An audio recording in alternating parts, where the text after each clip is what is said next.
Amados hermanos, que el Señor les bendiga, tengan ustedes muy buenas tardes. Estamos nuevamente ya acá en el Día del Señor, dándole gracias a Dios. Hemos estado en una serie que yo creo nos ha estado edificando en gran manera. Es precisamente a colación de este mes que estamos en marzo. Ustedes saben, celebramos la Pascua y es por eso que hemos estado dando una enseñanza para justamente tener más conocimiento con respecto a lo que es precisamente la Pascua. Y antes de empezar, hermano, quisiera reflexionar un poquito con ustedes acerca de esto. Cuando, por ejemplo, pensamos en Dios, ¿en qué piensa usted cuando pensamos en Dios? ¿Ha analizado esto usted? Cuando pensamos en Dios, ¿en qué piensa? Tal vez usted puede pensar en su autoexistencia, en su trascendencia, en su eternidad, en su sabiduría, en su soberanía, en su fidelidad, en su amor. Pero uno de los aspectos o uno de los atributos en los cuales menos pensamos cuando pensamos en Dios es su poder. Y justamente la palabra poder es una palabra que siempre está ligada al concepto de autoridad o de ejercer autoridad. Por lo tanto, cuando estamos hablando de poder o de un poder verdadero, es justamente la capacidad de poder ejercitar autoridad de una manera efectiva. Cuando hablamos ya en términos de Dios, en términos de lo que es y lo que representa a Dios, obviamente estamos hablando que el poder es la capacidad divina que Dios tiene para realizar sus planes y sus propósitos en toda su creación. Eso es el poder. Es decir, el poder es parte de la naturaleza de Dios. No solamente el amor, no solamente su sabiduría, no solamente su justicia, su autoexistencia, su eternidad, pero algo de lo que casi nunca hablamos es justamente el poder de Dios. Si usted, por ejemplo, me acompaña al primer libro de Crónicas, es siempre bueno que dejemos que la Biblia nos dé un concepto de esto mismo, para que entendamos lo que es el poder de Dios. Ahí en el primer libro de Crónicas, capítulo 29, versículos 11 y 12, dice así, que yo creo nos da un concepto de lo que es básicamente este aspecto de lo que es la naturaleza misma de Dios en cuanto a su poder. Dice así, desde el versículo 11 al 12 dice así, tuya es, oh Jehová, la magnificencia y el poder, la gloria, la victoria, el honor, porque todas las cosas que están en los cielos y en la tierra son tuyas. Tuyo, oh Jehová, es el reino, tú eres excelso sobre todo, sobre todos. Las riquezas y la gloria proceden de ti y tú dominas sobre todo. En tu mano está la fuerza y el poder, y en tu mano está el hacer grande y dar el poder a todos. Yo creo que eso define el concepto de poder en cuanto a la naturaleza misma de Dios, parte de sus atributos. ¿Por qué les digo esto, hermanos? Porque hoy vamos a ver de un poder, hoy vamos a hablar acerca de un poder extraordinario, sumamente extraordinario. Así que, hermanos, con esto en mente, por favor, abra su Biblia ahí en la primera carta que el apóstol Pablo escribe a la iglesia de los Corintios, ahí en el capítulo 1, versículos 18 y versículo 23, que es el texto con el cual nosotros hemos estado desarrollando esta serie de mensajes a colación de lo que es justamente la Pascua, la muerte y la resurrección de nuestro Señor Jesucristo. Dice así, versículo 18, primera de Corintios, capítulo 1, versículo 18, porque la palabra de la cruz es locura para los que se pierden, pero para los que se salvan, esto es, a nosotros, es poder de Dios. Poder de Dios. Versículo 23, pero nosotros predicamos a Cristo crucificado, para los judíos ciertamente tropezadero y para los gentiles locura. Entonces hoy vamos a ver justamente de ese poder de Dios que hace que un alma se salve. Ese poder tan grande, impresionantemente tan grande, que hace que el alma se salve de una persona.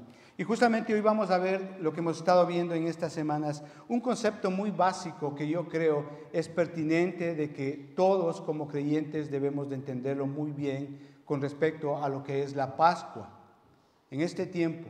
Y yo creo que los mensajes anteriores nos han ayudado mucho y vamos a hablar hoy acerca de lo que es la redención.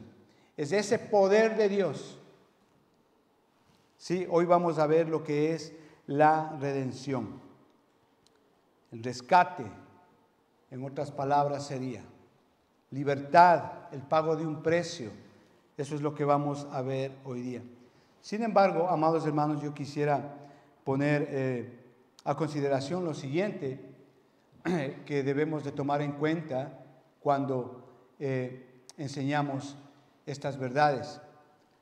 Debemos de entender que lo más potente que se ha creado sin voluntad de Dios es el pecado. No solamente como acto, sino como esencia. Cuando, por ejemplo, vamos a Ezequiel 28, Isaías 14, vemos justamente esto. Cómo Lucifer, el ángel caído, justamente empieza con este asunto. ¿Qué quiero decirles con esto? Que el pecado ya está presente aún antes de la creación del mundo, mucho aún antes de la creación del hombre. Y obviamente cuando vemos Ezequiel 28, Isaías 14, vemos cómo este ángel que pecó contra Dios, llamado Lucifer, llamado Satanás, viene acá a la tierra, al mundo, e inyecta, por así decirlo, ese pecado, esa maldad, por así decirlo, ese cáncer en el hombre, ahí en Génesis capítulo 3. Y cuando el hombre es infectado de esa maldad, de ese pecado, de ese cáncer, por así decirlo, ahí en Génesis 3, desde ese momento, el hombre y toda la humanidad somos esclavos del pecado. Es decir, el pecado es un asunto muy serio en el hombre, porque no solamente le corrompe, no solamente le pervierte al hombre, no solamente le daña, le destruye al hombre, sino que al final y por último, el pecado le mata al hombre. Aún así, y con todo esto que le acabamos de decir, ¿sí?, hay un poder mucho más grande que ese poder del pecado. Sin embargo, de todo lo que hemos hablado, hay un poder que es mucho más grande, que excede este poder del pecado, que es infinitamente más grande que ese poder del pecado. Y estamos hablando de la obra más grande y poderosa que Dios ha creado en la cruz. Y esa precisamente es la redención, es el sacrificio de Jesucristo en la cruz. ¿Por qué decimos esto? Porque el sacrificio de Jesucristo en la cruz es la expresión de su gloria, de su amor, de su gracia, de su misericordia. Es un poder que excede infinitamente a ese poder del pecado. Por eso ahí en 1 Corintios capítulo 1, versículo 18, leemos que es poder de Dios. Poder de Dios. La cruz, amados hermanos, tiene la capacidad de llevarnos, de rescatarnos, de salvarnos. En otras palabras diríamos de redimirnos del infierno, que por ley nos corresponde, según Romanos capítulo 3 y versículo 23 y Romanos capítulo 6 y versículo 23. La paga del pecado es muerte. Y de llevarnos a la gloria celestial de la presencia eterna junto a Dios. Y ese poder precisamente lo tenemos en la cruz. Y eso es precisamente lo que nosotros vamos a ver en este día, a tener claro qué es la redención y lo importante que es que entendamos este concepto, esta doctrina de la redención para nosotros como creyentes. Entonces aquí cabe hacernos una pregunta: ¿cómo es que Dios hace esto?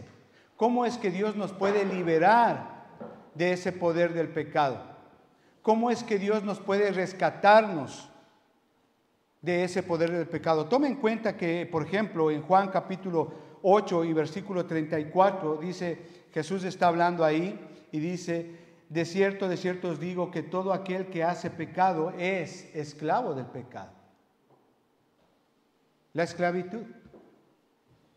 ¿Cómo es que Dios hace eso?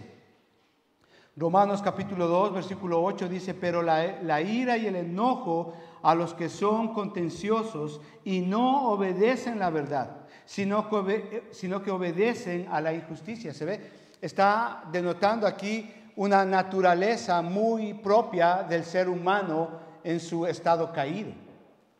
No obedecen la verdad, obedecen la mentira, la injusticia. Son esclavos del pecado. Y precisamente el Señor Jesucristo ahí en Juan capítulo 8 y versículo 38, Él está utilizando una analogía muy común en aquel tiempo acerca de un esclavo y un amo, para justamente indicar que un esclavo obedece a su amo, porque es de su propiedad. Es decir, que en este sentido el esclavo no tiene voluntad propia. Hace lo que su amo le dice que haga. Está bajo el yugo de su amo. Es dominado por su amo. Entonces, cuando hablamos en términos de pecado en el ser humano, por lo tanto, es incapaz de resistirlo. Lo domina, lo controla. Por eso es que nuestra tendencia es más hacer lo malo que lo bueno. Por eso es que desde el primer día en que nacemos, nuestra tendencia es hacer lo malo y no lo bueno. Nuestra naturaleza es justamente en contra de la verdad, desobedecer a Dios y hacer lo malo. Esa es nuestra naturaleza desde que nacemos. Romanos capítulo 5, versículo 12 dice así: por tanto, como el pecado entró en el mundo por un hombre y por el pecado la muerte, así la muerte pasó a todos los hombres por cuanto todos pecaron. Entonces, ¿cómo Dios nos libera de esta esclavitud? Cuya condenación es no solamente la muerte física, sino también una muerte eterna. Romanos 3:23 y 6:23. ¿Cómo es que Dios nos libera de todo eso? La respuesta, amados hermanos, es la cruz. La cruz es el poder o la expresión más grande de poder que Dios ha creado a favor suyo y a favor mío, para todos los que en Él creen. Es decir, la cruz es la respuesta. Es en la cruz donde se efectúa la redención para todo aquel que en Él crea. Este entendimiento nos lleva justamente a la necesidad de conocer qué significa la redención en el antiguo pacto, como primer punto. Debemos de entender muy claro esto, hermanos. Como primer punto, entonces, debemos de entender qué significa la redención en el antiguo pacto. Porque este concepto de redención, déjeme decirle que es un concepto que Dios se encargó de enseñar a su pueblo de una manera muy, muy específica. Este concepto de redención dentro de la cosmología, dentro de la cosmovisión, dentro de la mentalidad, dentro de la idiosincrasia judía, es muy importante y muy básico, de hecho, hasta el día de hoy. Entonces el Señor se preocupó de enseñar justamente qué significa, de darles a entender qué es o cuál es el concepto de redención, con sus especificaciones y con sus implicaciones. Entonces veamos qué significa la redención en el Antiguo Pacto. Por ejemplo, si usted leyó Éxodo capítulo 12, y esta enseñanza de Dios lo tenemos a lo largo y ancho de todo el Antiguo Pacto. Dios está constantemente enseñándoles qué significa la redención, cuál es el concepto de redención, cuáles son las implicaciones, cuáles son las especificaciones del concepto de redención, qué significa. Y el Señor no solamente con el pueblo de Israel lo enseña esto. El Señor estableció la ley, el Señor estableció a lo largo de toda la historia del pueblo de Israel, por ejemplo, el sistema de sacrificios. El Señor levantó hombres para enseñarles justamente este concepto de redención. Por ejemplo, el libro de Jueces es un gran ejemplo para ello. Profetas, reyes, el Señor levantó para enseñarles claramente qué es el concepto de redención. ¿Cuál es? ¿Cuáles son sus especificaciones y cuáles son sus, obviamente, implicaciones? Por ejemplo, cuando nosotros leemos ahí, por ejemplo, en el libro de Éxodo, capítulo 12, espero que usted lo haya leído, un capítulo yo creo que muy importante para justamente enseñar este aspecto de lo que es la redención en el Antiguo Pacto. El Éxodo, de hecho, es el evento en el Antiguo Pacto que pone la base para la correcta comprensión de lo que es la redención. Dios escoge a Moisés como el agente de liberación, eso lo entendemos, capítulo 3. Dios muestra su poder por medio de prodigios y milagros, especialmente las plagas, y finalmente Dios libera de la esclavitud de Egipto al pueblo de Israel. Esa historia la conocemos todos, creo yo, ¿verdad? Sin embargo, debemos de anotar algo acá. Antes de que el pueblo pueda salir y ser liberados de la esclavitud y del poder del imperio egipcio, Dios les mandó a preparar una señal específica, que esa señal haría que el faraón terminaría aceptando y finalmente terminaría dejándoles ir a todo el pueblo. Imagínese usted en ese tiempo, el hombre más poderoso sobre la tierra terminó claudicado a las manifestaciones del poder de Dios. ¿Cuál era esa señal?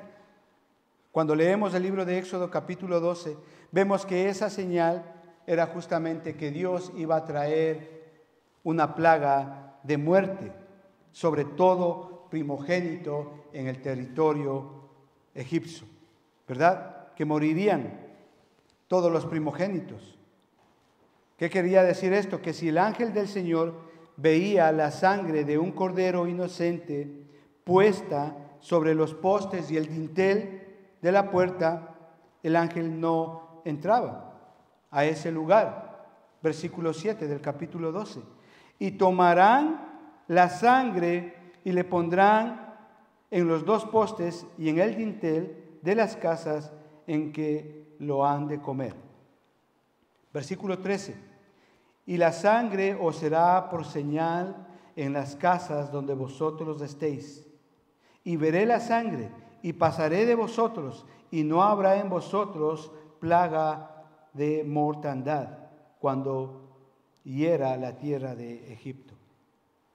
Este cordero inocente sería el sustituto.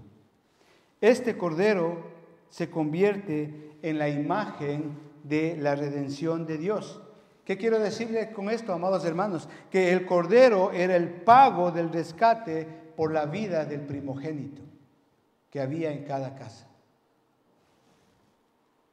Obviamente después de que el ángel del Señor quitó la vida de todos los primogénitos ahí en Egipto, los israelitas salieron de la esclavitud de Egipto.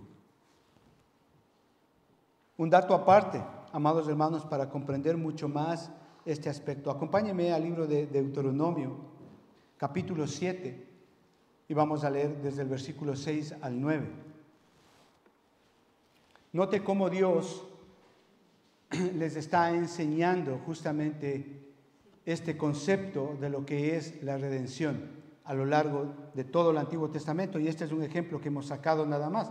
Deuteronomio capítulo 7, del versículo 6 al 9, la versión Dios habla hoy me gustó. Usted probablemente tenga la versión Reina Valera, no importa. Dice así, capítulo 7 del versículo 6 al 9, dice así: porque ustedes son un pueblo apartado. Si usted tiene la versión Reina Valera, va a decir un pueblo santo, que es justamente el concepto de lo que significa santo. Santo significa ser apartado para Dios. ¿Ok? Porque ustedes son un pueblo apartado o santo, especialmente para el Señor su Dios. El Señor los ha elegido de entre todos los pueblos de la tierra para que ustedes les sean un pueblo especial. Si el Señor los ha preferido y elegido a ustedes, no es porque ustedes sean la más grande de las naciones, ya que en realidad son la más pequeña de todas. Si usted tiene la versión Reina Valera, va a decir insignificantes. Versículo 8.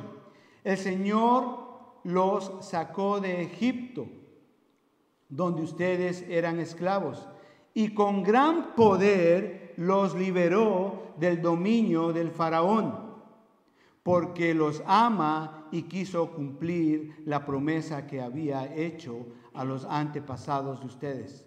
Reconozcan pues que el Señor su Dios es el Dios verdadero, que cumple fielmente su alianza o pactos generación tras generación para con los que les ama y cumplen sus mandamientos. Interesante, hermano, cuando usted ve la palabra ahí en el versículo 8, la palabra redimió, la palabra libró, que usted le tiene ahí, justamente en el original es la palabra radá. Radá, esta palabra justamente significa liberar, significa separar, significa rescatar, librar, salvar o redimir. Esta palabra libró, que usted ve ahí en el versículo 8. Esta palabra, que significa redimir, da la connotación justamente de provocar la libertad o liberación de una persona cuyo estado es la esclavitud, o de ser de posesión de alguien. Ahora aquí, por favor, note usted con atención que la redención, el rescate que tiene el pueblo de Israel, no es debido a alguna característica o alguna cualidad intrínseca que pueda tener el pueblo de Israel. Nada de eso.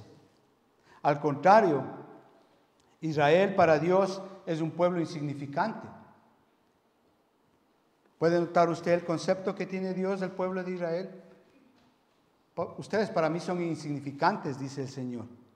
Más bien, la base del amor redentor de Dios está en Dios mismo y en su poder de hacerlo. Es decir, que es en la base del juramento que Él hizo a sus antepasados justamente para poder liberarlos. Es decir, que la redención tiene a Dios mismo como su principio y su fin. Y eso precisamente es lo que les está enseñándoles Dios a su pueblo.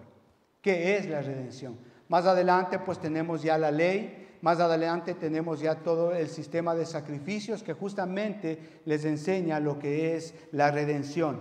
El pago, el precio que se tiene que pagar para rescatarles, para ponerles en libertad, para dejar de ser esclavos.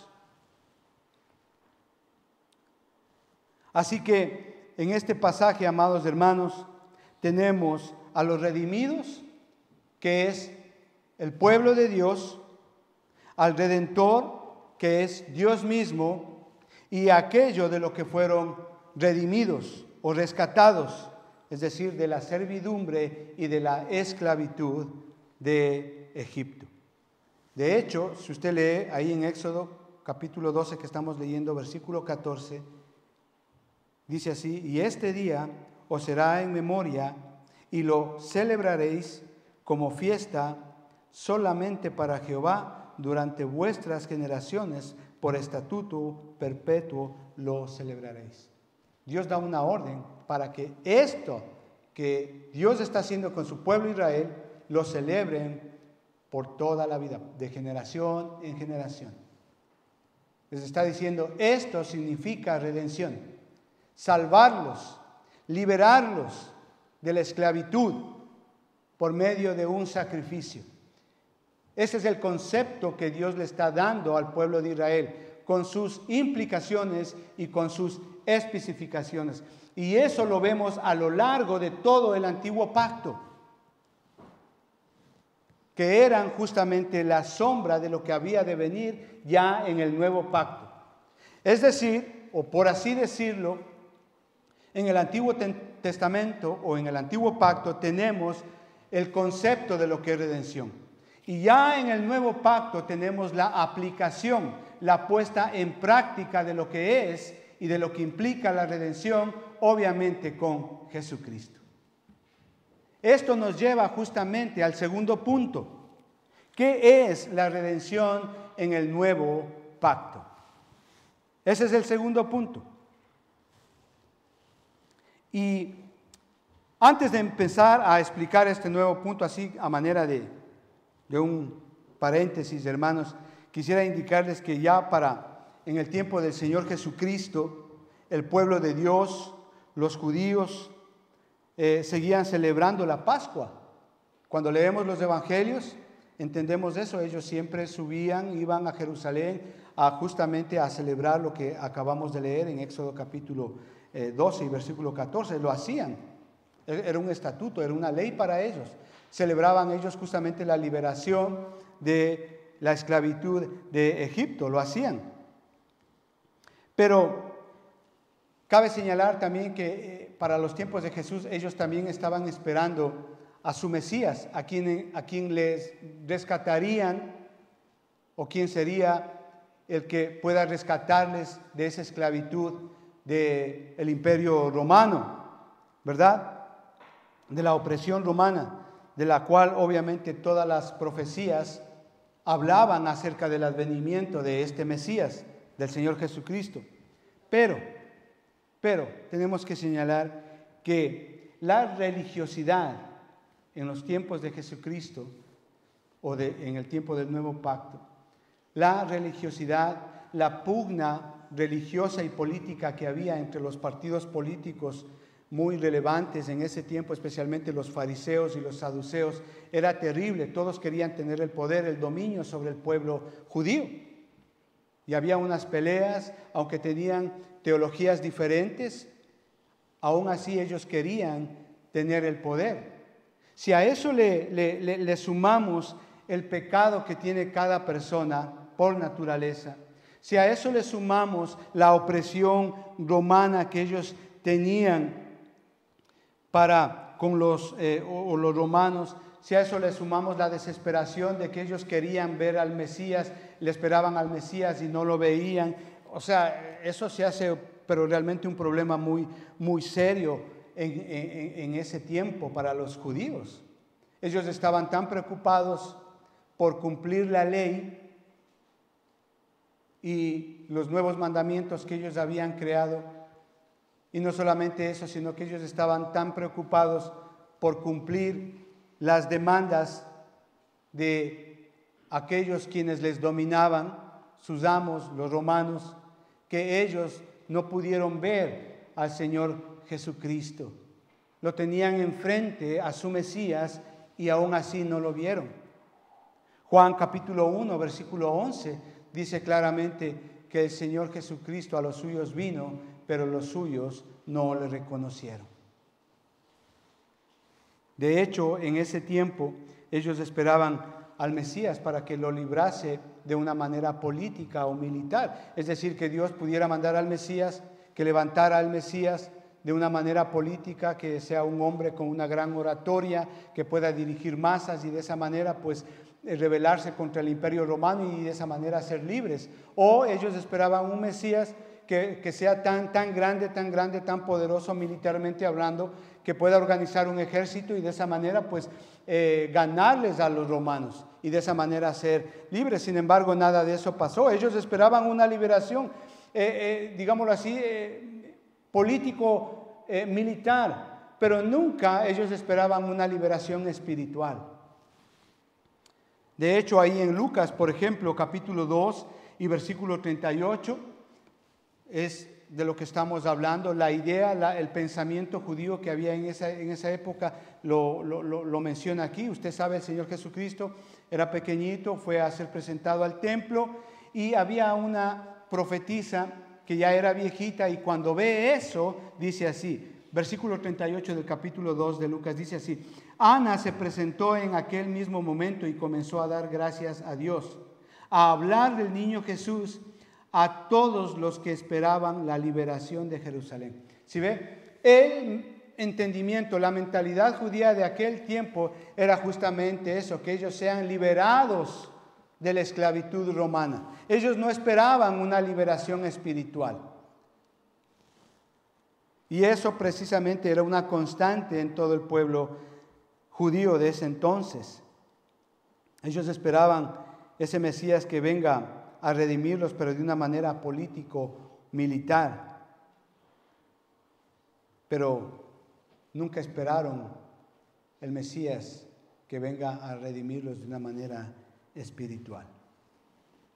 Entonces, cierro el paréntesis y con esto en mente, veamos cómo el nuevo pacto nos enseña lo que es la redención. Ya no de una manera tanto como concepto en cuanto a sus especificaciones e implicaciones, sino también, y aquí lo vemos ya en el nuevo pacto, lo vemos ya de una manera aplicada, de hecho, y justamente es con la presencia del Señor Jesucristo. Y Pablo, escribiendo a la iglesia de los romanos, él desarrolla este concepto de una manera espectacular. Así que acompáñenme a Romanos capítulo 3, versículos 23 y 26 al 26.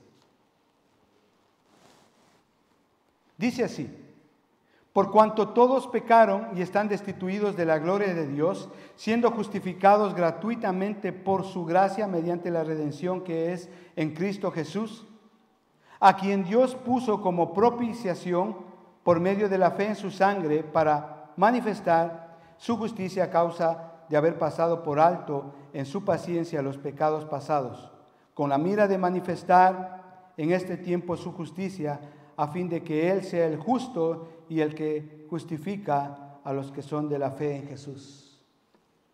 Esa es la manera como Pablo nos enseña de una manera práctica y aplicativa lo que es la redención acá en el nuevo pacto. ¿Nota usted? Podemos ver ahí quién necesita redención, quién es el redentor y cuál es el medio de la redención. Y eso es lo que vamos a desarrollar ahora. Versículo 23 dice así como parte A: ¿quién necesita la redención? La redención. Eso es lo que nos está indicando acá el versículo 23. Por cuanto todos pecaron y están destituidos de la gloria de Dios. Este versículo es impactante, hermanos. ¿Por qué?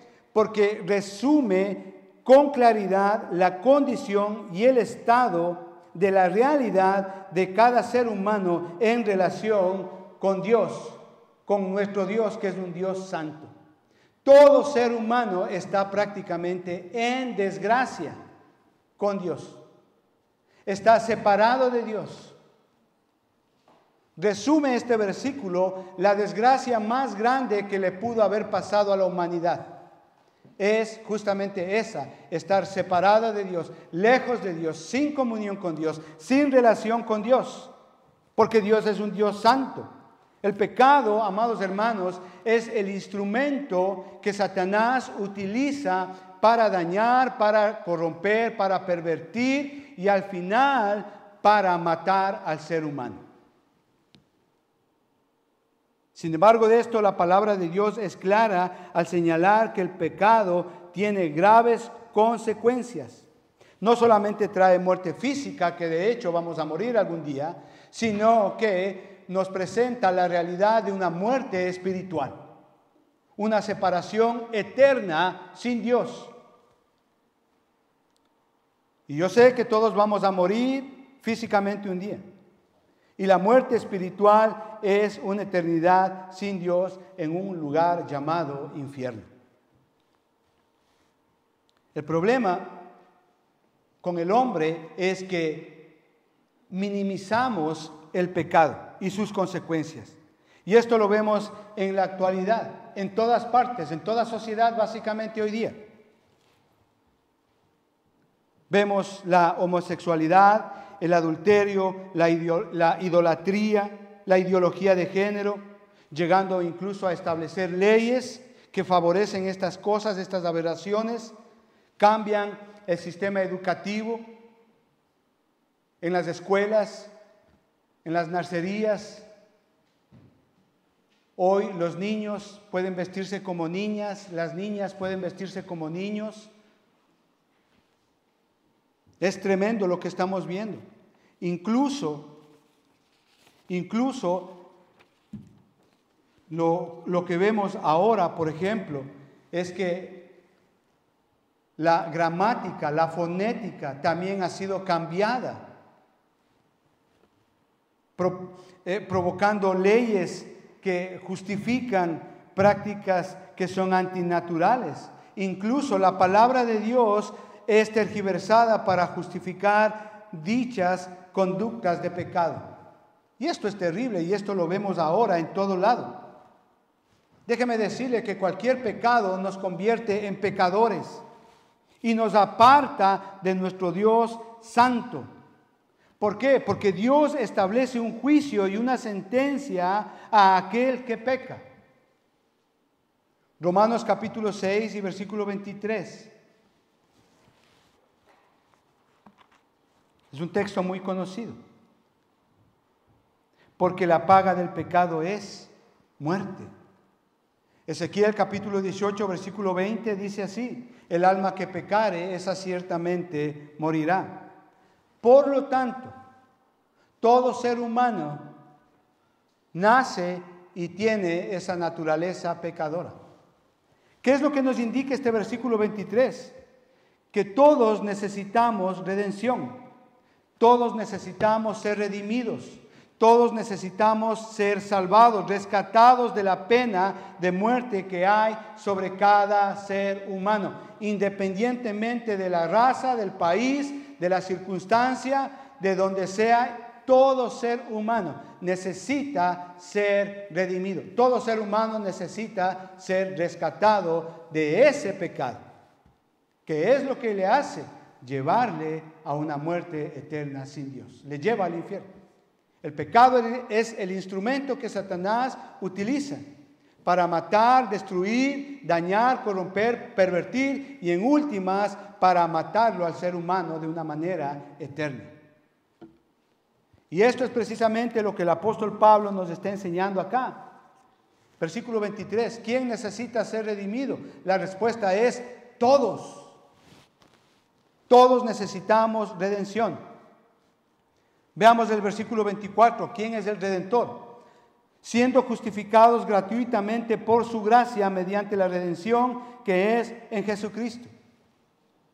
Si ve este versículo, tiene dos partes. Justificados gratuitamente por su gracia. Pablo aquí está utilizando palabras que son de aspecto legal, de carácter legal. Declarados no culpables, eso significa ser justificados. Declarados no culpables, es decir, que cuando en la corte el juez declara inocente al acusado, se le eliminan todos los cargos del acta. Eso es ser justificado. No sé si alguna vez usted ha estado en un juzgado y el juez le declara culpable o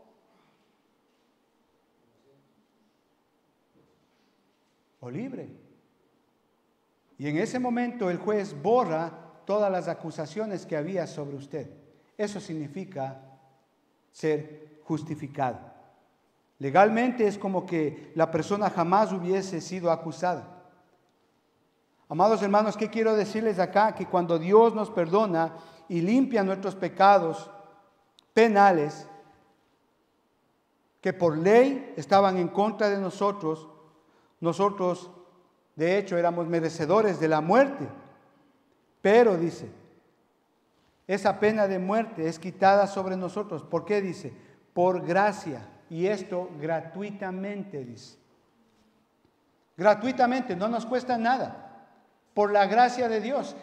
La gracia, esta palabra significa favor inmerecido. Que aunque no lo merecemos, el Señor gratuitamente nos declara justos, no culpables. No hay delito. Y esta gracia o favor inmerecidos, amados hermanos, es consecuencia de lo que el Señor Jesucristo hizo en la cruz. Acompáñeme, por ejemplo, a 2 de Corintios capítulo 5 y versículo 21. Dice así: al que no conoció pecado, por nosotros lo hizo pecado, para que nosotros fuésemos hechos justicia de Dios en él. Es en virtud del sacrificio sustitutivo, vicario del Señor Jesucristo, por quien usted y yo somos declarados justos, y esto gratuitamente por gracia de Dios. Esto nos lleva a la segunda parte de este versículo 24, mediante la redención que es en Jesucristo. Es decir, está hablando de la obra que el Señor Jesucristo hizo en la cruz. Jesús ocupó mi lugar. Él recibió toda la ira de Dios que a usted y a mí nos correspondía por ley. Toda la condenación de mi pecado fue literalmente sobre Él. Su muerte por mi vida. Su vida, ¿verdad?, para que yo no muera. Eso pasó en la cruz. Lo que Pablo aquí está añadiendo justamente es la palabra redención, la cual estamos estudiando acá. Es decir, esta palabra nos ayuda a entender la oportunidad de ser incluidos en la familia de Dios y participar de su gloria eterna. Jesús pagó para nuestro rescate. La palabra de Dios dice que Él se dio a sí mismo. Gálatas capítulo 1, versículo 4. Dice así: el cual se dio a sí mismo por nuestros pecados para librarnos del presente siglo malo, conforme a la voluntad de nuestro Dios y Padre. ¿Sí ve? Él es nuestro Redentor. Obviamente entendemos que nuestro pecado nos mantuvo cautivos. ¿Cautivos de qué? Del pecado mismo. Es decir, el precio por nuestro rescate fue su muerte. Jesús pagó ese precio cuando Él murió en la cruz por todos los que creemos en Él, confiamos en Él. Jesús nos liberó, Jesús nos rescató, nos redimió. Él recibió toda la ira y el juicio de Dios que a usted y a mí nos correspondía. Él lo recibió ahí en la cruz por usted y por mí. ¿Cómo no amarlo al Señor Jesucristo? Cuando entendemos estas verdades, hermano, yo creo que nos debe de conmover nuestro corazón, de darle gracias a Dios. Porque sin ese sacrificio usted y yo no estuviéramos aquí. Él recibió toda la ira, todo el juicio de Dios sobre nuestros pecados en su propio cuerpo. Ahí, por ejemplo, en Colosenses capítulo 1, versículos 13 y 14, dice así: el cual nos ha librado de la potestad de las tinieblas y trasladado del reino de su amado Hijo, al reino de su amado Hijo, en quien tenemos redención por su sangre, el perdón de pecados. Gloria a Dios por eso. Gloria a Dios por eso. Romanos capítulo 8, versículo 1, dice así: ahora pues ninguna condenación hay para los que están en Cristo Jesús, los que no andan conforme a la carne, sino conforme al Espíritu. ¿Saben? No hay ninguna condenación para todos los que creemos en lo que Él hizo en la cruz. No hay ninguna condenación, gloria a Dios. De la misma manera que los sacrificios ahí en el antiguo pacto, bajo la ley de Moisés y bajo el sistema de sacrificios, representaban el perdón de pecados que Dios les otorgaba, obviamente, a su pueblo o a la persona por medio de un sacrificio animal, ¿verdad? De la misma manera, Jesús es el Cordero perfecto e inocente que moriría por todos los que creemos en Él. Eso nos responde a la pregunta que plantea el versículo 24. ¿Quién es el Redentor? Es Jesucristo. ¿Quién necesita redención? Todos. ¿Quién es el único Redentor? Jesucristo. Y esto nos lleva al tercer punto, el medio para recibir la redención. Versículo 25 y 26. A quien Dios puso como propiciación por medio de la fe en su sangre, para manifestar su justicia a causa de haber pasado por alto en su paciencia los pecados pasados, con la mira de manifestar en este tiempo su justicia, a fin de que Él sea el justo y el que justifica a los que son de la fe en Jesús. Así que, ¿qué es lo que vemos acá? Que Jesús se convierte en el Redentor de todo aquel que en Él cree. ¿Cuál es el medio? La fe.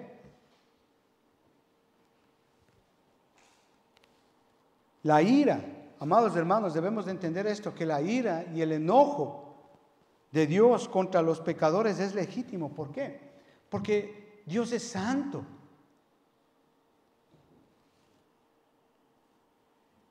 Y Jesucristo, por su muerte y su sacrificio en la cruz, Él elimina toda esa ira de Dios. A esto se les llama propiciación, la palabra que usted lee ahí. Es decir, la palabra propiciación es por medio de un sacrificio la ira de Dios sea calmada, sea apaciguada. Eso hacían los sacrificios en el antiguo pacto. Iba la persona o el sacerdote, hacían el sacrificio de un animal y la ira de Dios ya no era sobre esa persona, ya no era sobre el pueblo.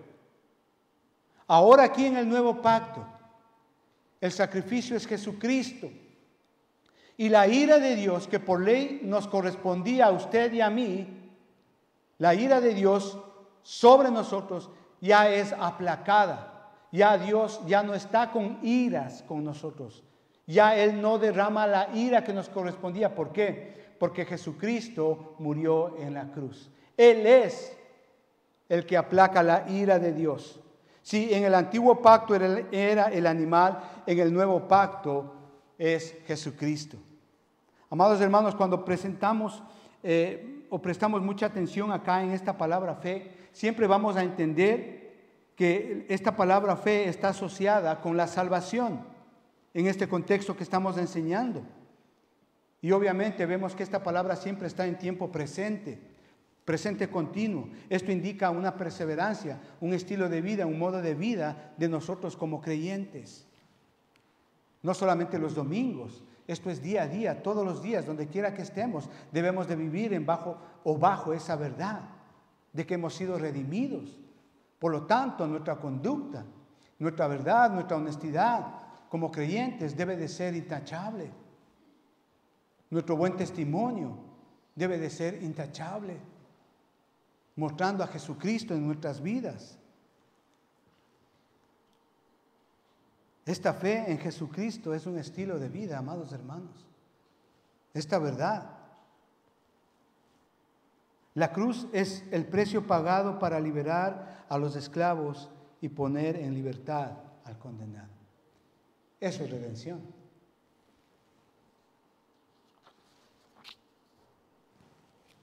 En Efesios capítulo 2, del versículo 1 al 8, resume todo este sermón. Dice así: y Él os dio vida a vosotros cuando estabais muertos en vuestros delitos y pecados, en los cuales anduvisteis en otro tiempo, y siguiendo la corriente de este mundo conforme al príncipe de la potestad del aire, el espíritu que ahora opera en los hijos de desobediencia, entre los cuales también todos nosotros vivimos en otro tiempo, en los deseos de nuestra carne, haciendo lo mismo que los demás. Pero, versículo 4, pero Dios, que es rico en misericordia, por su gran amor con que nos amó, aun estando nosotros muertos en pecados, nos dio vida juntamente con Cristo. Por gracia sois salvos. Y juntamente con Él nos resucitó, asimismo nos hizo sentar en los lugares celestiales con Cristo Jesús, para mostrar en los siglos venideros las abundantes riquezas de su gracia en su bondad para con nosotros en Cristo Jesús. Porque por gracia sois salvos por medio de la fe, y esto no de vosotros, pues es un don de Dios. ¿Cómo no amarlo al Señor Jesucristo? Entonces, ¿quién necesita redención? Todos, por cuanto todos hemos pecado.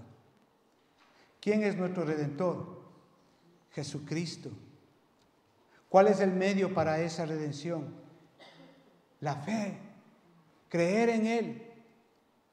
Porque por fe somos salvos, y esto no ha cambiado. Tanto en el antiguo pacto como en el nuevo pacto, siempre la salvación ha sido por fe. En el antiguo pacto, ¿cómo se salvaban los hombres? Creyendo en el que ha de venir, en Jesucristo. Esa es la forma en que Dios estableció. ¿Cómo nos salvamos acá en el nuevo pacto? De la misma manera, creyendo en nuestro Redentor, que es Jesucristo.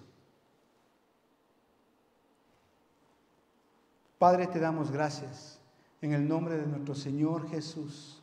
Amado Padre, queremos venir delante de ti a agradecerte, Señor, eternamente, por lo que tú hiciste a favor nuestro, aunque no lo merecíamos. Aunque en un tiempo fuimos esclavos del pecado, Señor, tú nos diste ese don maravilloso de la fe, para que por medio de la fe nosotros podamos creer en Jesucristo, quien nos redimió y nos dio salvación. Y te agradecemos por ello, amado Padre. Gracias por esta verdad. Ayúdanos a vivir cada día en base a esta verdad. Señor, no permitas que nos salgamos de tu camino, Señor. Padre, oramos para que seas tú capacitándonos para vivir una vida cristiana conforme a esta verdad. Y oramos como iglesia, Señor, por aquellas personas que nos están viendo, que nos están escuchando. Y acá en la iglesia, si no han escuchado alguna vez un mensaje de esta manera y han creído que por obras, por hacer una procesión, por llevar una cruz de palo por las calles, creen que eso les hace salvos. Eso no es verdad. Y hoy han escuchado tu palabra, Señor, y saben que todos necesitamos ser rescatados de la esclavitud del pecado que nos condena a una vida eterna en el infierno. Y hoy el Señor te ha mostrado que el único que puede sacarte de esa condenación eterna es Jesucristo. Así que si tú estás ahí y el Señor te ha hablado a tu corazón, oro para que el Señor, por gracia, recibas ese don de fe y puedas creer en el Señor Jesucristo y le digas: Señor Jesús, ven a mi corazón, ven a mi vida. Hoy entiendo lo que tú hiciste en la cruz. Hoy, amado Padre, te doy gracias, dígale ahí donde usted está, porque tú enviaste a tu Hijo Jesucristo a morir en la cruz por mi pecado, para librarme y rescatarme de una vida eterna sin ti. Hoy te doy gracias. Hoy dile así: yo confieso con mi boca que Jesús es el Señor y creo con todo mi corazón que Él lo levantó de los muertos. Hoy creo, Señor, y recibo esa salvación por medio de Jesucristo. Hoy creo, Señor, porque la palabra de Dios dice, porque con el corazón se cree para justicia, pero con la boca se confiesa para salvación. Gracias, amado Padre, sé el Señor de mi vida. Te lo pido esto en el nombre de Jesús. Gracias por el precio que tú pagaste por mí. Gracias, Señor, porque yo sé que ahora no es por obras que yo gano la salvación, sino es por lo que tú hiciste en la cruz.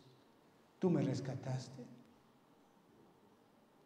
y me has librado de todo pecado. Y hoy soy justo delante de Dios. No hay acta en contra de mí. Soy declarado justo. Y soy salvo. Y agradécele ahí donde estás. Y dile, Señor, gracias. Sé el Señor de mi vida. Te agradezco, amado Padre, por lo que tú hiciste en la cruz. Señor, bendecimos este mensaje. Oramos, Señor, para los que escuchan, les sea de edificación y de ayuda, Padre Santo, en el nombre de Cristo Jesús. Amén. Amén, hermanos. Que Dios les bendiga grandemente. Muchas gracias.